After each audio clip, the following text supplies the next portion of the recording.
여러분 안녕하세요. 찾아가는 새벽기도 시카고의 수사랑교회 조선영 목사입니다. 오늘도 변함없는 주님의 은혜와 평강이 저와 여러분의 삶의 종일 풍성하기를 기도합니다. 오늘 말씀은 창세기 45장 1절에서 8절까지 말씀입니다. 제가 읽어드리지요. 요셉은 북박치는 감정을 억누르지 못하고 자기의 모든 시종들 앞에서 그만 모두들 물러가라고 소리쳤다. 주위 사람들을 물러나게 하고 요셉은 드디어 자기가 누구인지를 형제들에게 밝히고 나서 한참 동안 울었다. 그 울음소리가 어찌나 크던지 밖으로 물러난 이집트 사람들에게도 들리고 바로의 궁에도 들렸다. 내가 요셉입니다. 아버지께서 아직 살아계시다고요? 요셉이 형제들에게 이렇게 말했으나 놀란 형제들은 어리둥절하여 요셉 앞에서 입이 얼어붙고 말았다. 이리 가까이 오십시오 하고 요셉이 형제들에게 말하니 그제야 그들이 요셉 앞으로 다가왔다.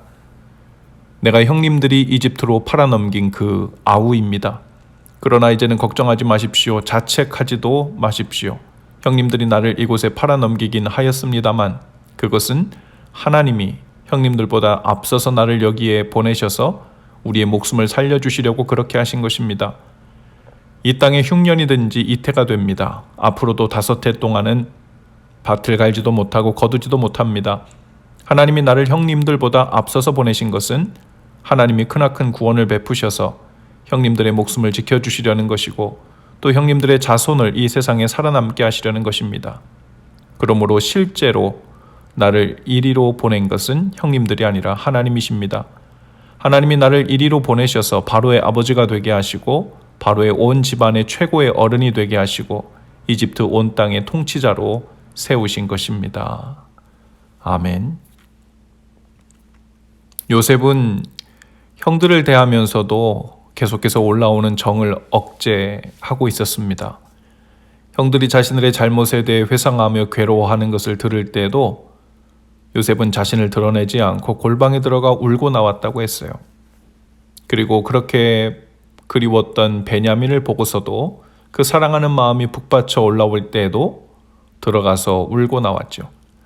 그런데 유다가 베냐민을 대신하여 종이 되겠다고 한 말을 듣고는 정을 억제할 수 없었다고 합니다. 그는 주위의 모든 사람들에게 자신에게 물러가라고 소리칩니다. 그리고는 형들에게 내가 요셉입니다 하고 자신이 누구인지를 밝힙니다. 그리고 요셉은 감정을 주체하지 못하여 큰 소리로 엉엉 울었다고 했죠. 마치 이산가족이 상봉할 때처럼 감격적인 눈물을 흘렸습니다. 요셉이 얼마나 크게 울었는지 밖으로 물러난 애굽 사람들도 다 들었고 바로의 궁중에까지 들릴 정도라고 했지요. 요셉의 울음은 진심의 표현이었습니다. 요셉은 형들에게 아버지의 안부를 묻자 형들은 너무 놀라서 아무 대답도 하지 못합니다. 그들이 노예로 판 요셉이 애굽의 총리가 되었으리라고는 상상도 하지 못했기 때문이죠. 형들은 살려달라고 애걸하는 요셉을 무심하게도 노예로 팔았죠. 그리고 그들이 노예로 판 요셉이 지금 애굽의 최고 권력자가 되어 있는 겁니다. 형들은 요셉이 자신들에게 복수할 것을 두려워하고 근심했죠. 누가 생각해도 지금은 절대절명의 복수 타이밍이었죠. 정의가 실현되어야 할 클라이막스였습니다. 그러나 요셉은 그들에게 근심하지도 말고 두려워하지 말라고 합니다. 그리고 그 이유를 말하죠. 7절입니다. 하나님이 나를 형님들보다 앞서서 보내신 것은 하나님이 크나큰 구원을 베푸셔서 형님들의 목숨을 지켜주려는 것입니다. 요셉에게는 2가지 분명한 일이 있었습니다.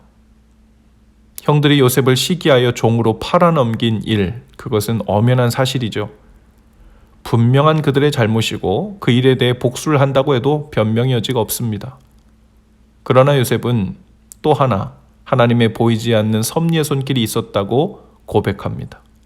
그냥 좋게 생각하려고 하는 것이 아니었어요. 요셉은 보디발 장군의 집에서 종이 되었을 때에도 그리고 억울하게 누명을 쓰고 지하 감옥 구덩이에 갇혔을 때에도 그리고 애굽의 총리가 된 이 일련의 모든 과정들을 생각하면서 하나님의 손길이 있었다는 것을 부인할 수가 없었습니다. 그리고 8절에서 이렇게 요약하여 고백합니다. 그러므로 실제로 나를 이리로 보낸 것은 형님들이 아니라 하나님이십니다. 자신을 종으로 판 것도 실제로 일어난 일이고 형들이 잘못한 일이 맞지만 요셉은 형들이 한 일들과 하나님의 손길 중에서 무엇이 실제인지를 믿음으로 선택했죠. 그리고 이렇게 고백합니다. 실제로 나를 이리로 보낸 것은 형님들이 아니라 하나님이십니다. 요셉의 이 믿음이 모든 것을 바꿔놓았습니다. 그가 그 믿음을 붙들었기 때문에 분노의 눈이 멀어 동족상잔의 비극이 될 수밖에 없었던 그 상황 속에서도 용서를 통해 온 가족이 다시 연합할 수 있었고 기근으로 인해 모두 죽을 뻔했던 온 민족을 구원할 수 있었습니다. 뿐만 아니라 이스라엘에 허락하신 아브라함과 이삭과 야곱을 통해 내려오는 그 언약이 요셉에게로 이어지면서 성취될 수 있었죠. 요셉은 눈앞에 벌어진 사실을 사실로 받은 것이 아니라 그 뒤에 보이지 않는 하나님의 손길을 진짜 사실로 믿고 받아들였습니다. 그리고 그 믿음이 모든 것을 바꿔놓았고 주님의 뜻을 성취했죠. 오늘 저와 여러분의 삶에도 사실처럼 눈에 보이는 일들이 있을 것입니다. 나 자신 혹은 누군가의 실수나 잘못이나 증오나 배신으로 인해 일어나고 있는 일들, 열매들, 물론 모두 사실이죠. 실제로 일어난 일이고 분명 누군가의 잘못된 의지와 행동이 있었으니 분명한 사실입니다. 용서하거나 용서받아야 할 일이 맞을 것입니다. 그러나 그리스도를 모신 사람들은 성령을 통해 그 안에 운행되고 있는 보이지 않는 하나님의 섭리를 또한 봅니다. 그리고 그 둘 중 무엇을 진짜 사실로 선택하여 반응할지를 결정하여 행동하는 사람들이죠. 물론 우리 삶에 일어나는 모든 불행들, 아픔들, 고난들을 하나님이 다 계획하셨다고 말할 수는 없습니다.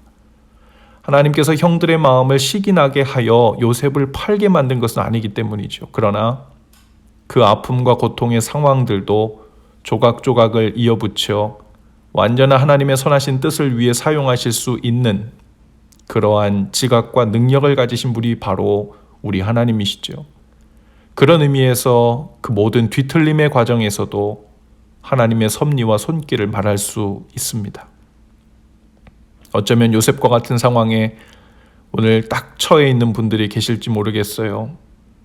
어느 나라의 총리가 된 것도 아니고 한 민족을 구원하는 놀라운 약속 성취를 하기 위해 쓰임받고 있는 것도 아니고 그렇다고 요셉의 가족처럼 극적인 감동을 연출하는 모습은 아니더라도 우리는 우리에게 무엇을 원하시는지 어떤 하나님의 마음에 반응하기를 원하시는지를 성령을 통해 권고받고 있을 것입니다. 문제는 선택이죠.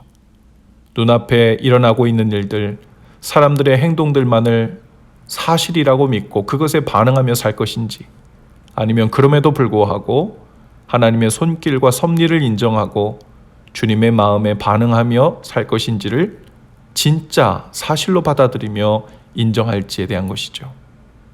여기에 믿음이 필요합니다. 그리고 결과는 하늘과 땅 차이일 것입니다. 고린도후서 5장 7절입니다. 우리가 믿음으로 행하고 보는 것으로 행하지 아니함이로라. 우리는 눈에 보이고 귀에 들리는 대로만 사는 사람들이 아니죠. 이 모든 일들을 행하시고 인도하시는 하나님의 손길과 인도하심을 사실로 받아 인정하는 사람들입니다. 이 구체적인 믿음의 선택과 행보에 있어서도 오늘 모두 승리하실 수 있기를 바라요. 요셉과 같은 위대하고 복된 선택과 걸음걸음이 오늘 우리의 걸음이 될 수 있기를 주님의 이름으로 축복합니다. 기도합시다.